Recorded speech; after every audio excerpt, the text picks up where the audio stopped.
Plaunam nuo apačios, tam, kad matytume akivaizdžiai, kur mes jau nuplojam. Antras dalykas. Plaunam nuo viršaus, vanduo visas putas, aktyviasias putas nuplauna ir jos čia nebeveikia.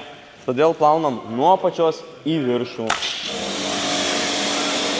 Kaip matot, čia jau nuplovėm, o visos aktyvios putos viršuje dar likusios, kas reiškia, jog jos vis dar yra aktyvios. Taipogi, prieš purškiant aktyviasias putas mes apsipurškiam purvo tirpikliu, kad visas purvas suaktyvėtų ir mes jį galėtume lengviau pašalinti. Nu tai va dabar kaip matėte, čia šitos durelės buvo plautos nuo apačios į viršų, o šitos durelės buvo plautos nuo viršaus į apačią. Nu ir pasižiūrėkit, kiek purvo liko ant pačių durelių ir kiek jo nenubėgo apačion. Kai plaunam viską nuo apačios į viršų, vanduo bėga į apačią. Galit matyti pagal pačią srovę, visas vanduo leidžiasi žemyn.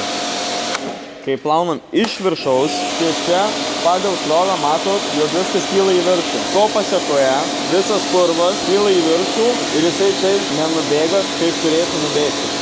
Nu, tai šitas plovimas nuo apačios į viršų yra tik tai pačiam pirmam pradiniam plovimui.